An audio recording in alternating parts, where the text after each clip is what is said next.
নমস্কার, দেখছেন রিপাবলিক বাংলা। বাংলার খবরকে নিয়ে জ্যাক অলিভল স্টুডিও থেকে আমি পৌলমী রয়েছি আপনাদের সঙ্গে। বাংলার খবর মানেই আপনার খবর, আপনার পাড়ার খবর। কোচবিহার থেকে কাকদ্বীপ, দার্জিলিং থেকে দীঘা, পুরুলিয়া থেকে পেট্রাপোল, আপনার অভিযোগ, আপনার প্রতিবাদ, আপনার কণ্ঠস্বর হয়ে শুরু করছি বাংলার খবর কি। বাংলাতে যে ঘটনাগুলো ঘটছে তাতে সত্যি বাংলার খবর বলতে গেলে বেশ খানিকটা আটকে উঠতে হয়। কেননা বাঘা যতীনের ঘটনার 24 ঘন্টা পর অবশেষে টনক নড়েছে কলকাতা পৌরসভার। গঠিত হয়েছে অভ্যন্তরীণ তদন্ত কমিটি, কিন্তু তা সত্ত্বেও দায় ঝাড়ার মরিয়া চেষ্টা চালিয়ে যাচ্ছে রাজ্যের শাসক দল তৃণমূল কংগ্রেস। মানুষের সুরক্ষার কথা না ভেবে পূর্বতন বাম সরকারের ঘাড়ে দায় চাপাতে ব্যস্ত মেয়র ফিরহাদ হাকিম। সব হারানো মানুষগুলোর পাশে না দাঁড়িয়ে উল্টে তাদের বিরুদ্ধে মামলা করেছে পুরসভা।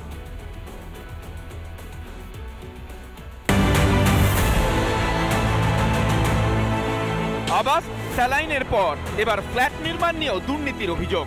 পুরসভার নির্দেশিকা অগ্রাহ্য করেই জলা জমি বুঝিয়ে বাঘা যতীনে ফ্ল্যাট নির্মাণ। একটা বেআইনি নির্মাণ এবং সেই নির্মাণ কার্যত তাসের ঘরের মতো ভেঙে পড়ার পর আশেপাশের যে মানুষগুলো রয়েছেন বা থাকছিলেন তাদের জীবনটাও হঠাৎ করে তাসের ঘরের মতোই হয়ে গিয়েছে।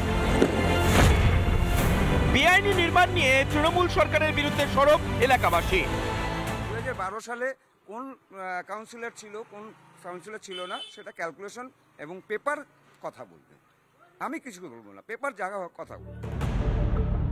এর আগেও 4 তলা বানানোর চেষ্টা হয়েছিল, কিন্তু বাম কাউন্সিলরের হস্তক্ষেপে অবৈধ নির্মাণ ভেঙে দেওয়া হয়। 4 তলা বিল্ডিং হলে পরে কি হয়, ড্রেনেজের সমস্যা থেকে শুরু করে এখানে বসবাসী সমস্যা থেকে শুরু করে জলের সমস্যা থেকে সব রকম সমস্যা তৈরি হয়। দুর্ঘটনার পর থেকেই উধাও অভিযুক্ত প্রমোটার। সুভাষ রায়ের তো পাত্তা পাওয়াই গেল না, এমনকি তার পরিবারের কাউকে এখানে দেখতে পাওয়া গেল না। তার বাড়িতে যিনি হাউস হেল্প হিসেবে কাজ করেন তিনি বেরিয়ে আসেন এবং তিনি জানান যে তিনিও এসেছিলেন কিন্তু কাউকে দেখতে পাননি, বাড়িতে সম্ভবত কেউ নেই। ইতিমধ্যেই কর্পোরেশনের উদ্যোগে শুরু হয়েছে বাড়ি ভাঙার কাজ। এই অবস্থায় ফ্ল্যাটের বাসিন্দাদের বিরুদ্ধে মামলা দায়ের কর্পোরেশনের।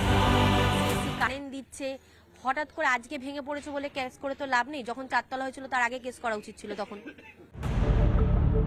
অন্যদিকে কর্পোরেশনের তরফে বুধবার যাদবপুর বিশ্ববিদ্যালয়ের নির্মাণ বিশেষজ্ঞদের ডাকা হয়। তারা বাড়ি ভাঙা নিয়ে পদক্ষেপের কথা জানান। ছাদের ট্যাঙ্কের জল খালি করতে হবে, ভাঙা শুরু করতে হবে উপর থেকে, ব্যবহার করতে হবে দড়ি। দুর্ঘটনার 24 ঘন্টা পরও আতঙ্ক কাটেনি প্রত্যক্ষদর্শীদের। দাদা কি হয়েছে বলে, বৌদি ইমিডিয়েট নিচে নামুন, যে কোনো সময় পড়ে যাবে বাড়িটা। বলতে বলতে আমি যে তাকিয়েছি তখন দেখছি বাড়িটা পুরো একদম এইভাবে ফুল ফোর্সে এরকম করে এগিয়ে আসছে। প্রতিবাদে এদিন স্থানীয়দের নিরাপত্তা চেয়ে মিছিল করে সিপিএম। এদিকে দুর্ঘটনার খবরেও হেলদোল নেই মেয়রের, উল্টে চলছে বামেদের ঘাড়ে দায় ঠেলার মরিয়া চেষ্টা। এটা বামফ্রন্টের আমল থেকে একটা ট্র্যাডিশন হয়ে গেছিল যে ওই সব জায়গায় স্যাংশন প্ল্যান লাগে। তৃণমূল সরকারের ব্যর্থতা এবং প্রমোটারের সীমাহীন লোভই রাতারাতি পথে বসিয়ে দিল বিদ্যাসাগর কলোনির প্রায় 20টি পরিবারকে। আর চাপের মুখে অভ্যন্তরীণ তদন্ত কমিটি করে দায় ছাড়তে ব্যস্ত কলকাতা পুরসভা। পিঙ্কি অধিকারী ও তুলিকা রায়ের রিপোর্ট, রিপাবলিক বাংলা। নানা ধরনের কন্টেন্ট দেখার জন্য লাইক করুন, শেয়ার করুন আমাদের ফেসবুক পেজ, সাবস্ক্রাইব করুন আমাদের ইউটিউব চ্যানেল। পাশাপাশি অন্যান্য ব্রেকিং নিউজের জন্য অবশ্যই চোখ রাখুন রিপাবলিক বাংলায়।